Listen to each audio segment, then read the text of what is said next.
Hey, beautiful people. Welcome to the Rosalie Elliott Show. We're going on another ride to explore more by the band Rush. It's perfect for you. She's like singing out of my soul. Sometimes we get lost in our own little world, but it's all so much bigger than we realize. Before I possibly dare to listen to a full album, I want to check out the song Free Will. Come on this journey with me, and here we go.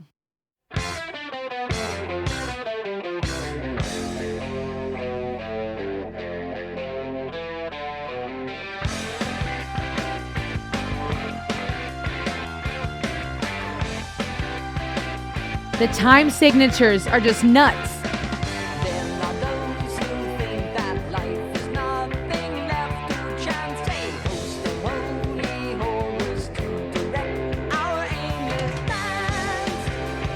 Neil on the drums is crazy with the signatures. This is wild.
The vocal range is pretty amazing.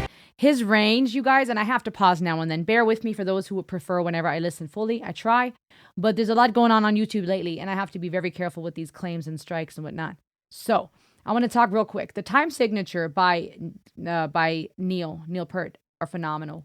This drummer is a legendary. I am mind blown by the way that he switches his time signatures, the way they carry the whole track. But that's not to take away from the other instruments, the bass, the guitarist. Geddy Lee, he's the singer, right? The lead singer and bass player, from what I read. And him and I think Alex Lifeson, it says, who is the guitarist, still work together, or at least in 2020, it said something like that. Or since the death of Neil in 2020, they still perform or work together. But I don't want to take away when I focus on the drums. I'm not trying to take away from the lyrics, the vocals, or the guitar and the other elements. But that's just what keeps standing out to me. But then even the way the guitar, even the guitar is doing it. The signatures, that switch between chords, so in sync. And again, like with Limelight, it almost sounds not chaotic, but it almost sounds like it's moving parallel in opposite directions and still flows beautifully. It's almost like they're all masterfully playing each of their own instruments, and it works. It's really unique. They have a very unique approach to how they're creating their songs and bringing them to us. And the lyrics we'll talk about in a second. And then even Geddy Lee, did I get his name right? The lead singer, what they're doing with their instrument just sounds like they're painting this beautiful painting. But there's so many elements. So many elements.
Did you just hear that switch? He just went off on that guitar and the bass.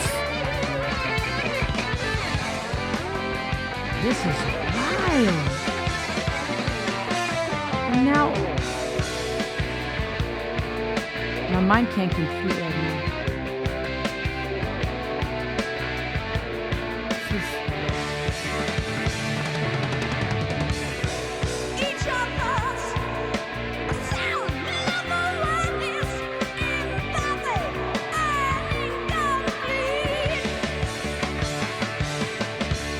that's crazy.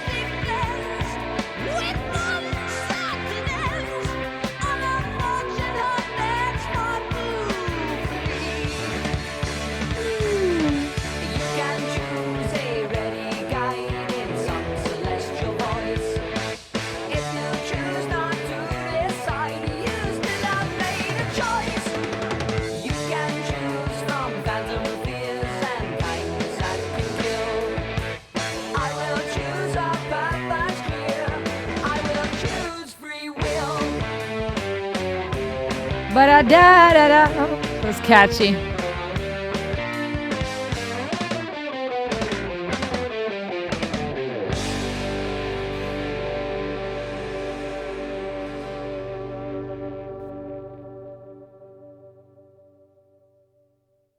This is mind-boggling. I am mind-boggled and blown. Their bridge just when they went off with the bass and the drums, the time signatures, the speed with which he was switching the chords, the way they carried everything, the guitar solo.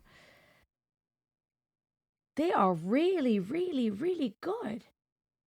And then the lyrics are pretty deep too, and that's what's so wild. This is beyond just someone going, right? That was horrible, but you know what I mean? On a guitar, randomly, just for the heck of it.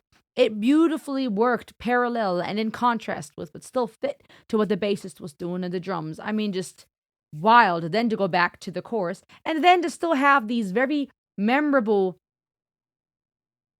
hooks. I mean, on one hand, I'm thinking like I'm not going to be able to remember all the melody of what just happened. There was so much going on. It's this meal, it's this painting, it's this mind blowing experience. But then you still have these moments that make it relatable to the human being, to a regular person like me, where it's like bum bum ba da da, and like this catchy little hooks where you go, okay, I can jam to this, I can remember this. And then everything else is like this masterpiece you have to like listen to be able to grasp. There are those who think that life has nothing left to chance, right? The whole thing is called free will. So this is the possibly on the debate about free will versus predestination. Some believe that there's chance and fate. Others believe life has nothing left to chance. And that's interesting wording, because one could take it as there's nothing about chance or fate when it comes to life, or saying life has nothing left to chance. There's nothing left that you can risk or chance. Don't chance it. Don't try it. You have to plan it. You have to control it. You can't, hope, luck will help you out. With a host of holy horrors, neat alliteration here, to direct our aimless dance. A host of holy horrors, host being someone who hosts the whole thing, who navigates and moderates and handles the whole thing. Holy, right? Play on religion, things that are holy or sacred. Horrors, though, now a stark contrast. Something holy being sacred, something horrible being the opposite. To direct our aimless dance. Aimless dance. I'm dancing around, no point, no purpose. A planet of playthings. They're so good. The lyrics. We dance on the strings of powers we cannot perceive. The stars aren't aligned, or the gods are malign. Blame is better to give than receive. Blame is better to give than receive. Okay, so now talking about we think, or there are those who think that it's all just a matter of fate or chance. We're dancing on the strings. Everything's controlled by the gods or by a god, and it all depends on if the stars are aligned or if the god is benevolent towards you or not. Blaming it on those external factors. It's better to give than receive. Blame is better to give than receive, right? We'd rather give blame and find someone to blame, find a scapegoat, than be blamed for something, rather than take accountability. That's what I'm hearing here. You can choose a ready guide in some celestial voice. If you choose not to decide, you still have made a choice, okay? Maybe saying here, you can pick to Have some type of guide, have some type of conscience or voice, and you can add a celestial voice, make it look like it's coming from the stars. But if you choose not to decide, if you choose to blame it on external things, if you choose to wait for the will of God or for somebody else, you're still making a decision. If you choose not to decide, I'm not going to make a decision. They're going to do it for me. Anybody out there, anything else but me. You still made a choice, right? Every no that we say is a yes to something else. Every yes we give to one thing is a no to something else. And by not deciding, it's still a decision. You can choose from phantom fears, right? Phantom is not real, it's not really there. And kindness that can kill. I will choose a path that's clear. I will choose free will. So they're saying here to me, the path, you can do all these things, but the path that to me is clear is free will. I have a choice. I get to decide. And then it continues, there are those who think that they were dealt a losing hand. The cards were stacked against them. They weren't born in Lotus Land, okay? They weren't born in this wonderful place, this wonderful oasis where everything just works out for you. All preordained, a prisoner in chains, a victim of venomous fate. Kicked in the face, you can't pray for a place in heaven's unearthly estate. Again, this dichotomy, this duality here between heaven's unearthly estate.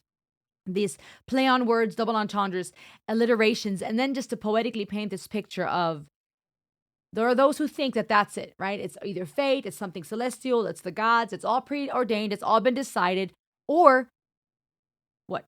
Now he goes into that high voice, and that was crazy. A whole nother level of just ability that he's showcasing here with what he can do. Each of us a cell of awareness, imperfect and incomplete.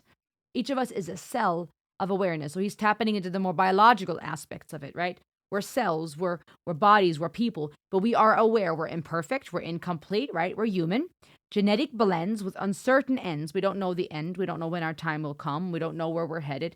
On a fortunate hunt. And it's interesting to call it a fortunate hunt, in contrast to earlier speaking about those who believe that they're just, prisoners to their fate, unlucky, it didn't work out, it's chance. And instead calling this situation we're in, these cells that we are, this imperfection, this blend that we are, a fortunate thing. It's a fortunate hunt. We're lucky enough to be alive, right? It's this fortunate hunt that's far too fleet, far too short. Life is far too short, but it's a fortunate hunt. He's not looking at it from the angle of dilemma of, oh man, life's just short. We're all just prisoners to our fate. We have no hope. There's nothing I can do about it. And instead saying, no, I'm going to choose to go with free will. I'm going to choose to decide that I'm allowed to decide. And I get to be fortunate enough to be alive, to hunt and figure out what is life about, even if it's far too short and goes by far too fast. Pretty profound, pretty special, and musically just phenomenal. I think it just takes you on this ride where you're just mesmerized and amazed by their talent, by their ability, how it all flows together. It takes you on a wild ride. What do you think about this song? What does it mean to you? What is happening here? Comment. Let me know in the comments, and I'll see you on the next ride. Heyo!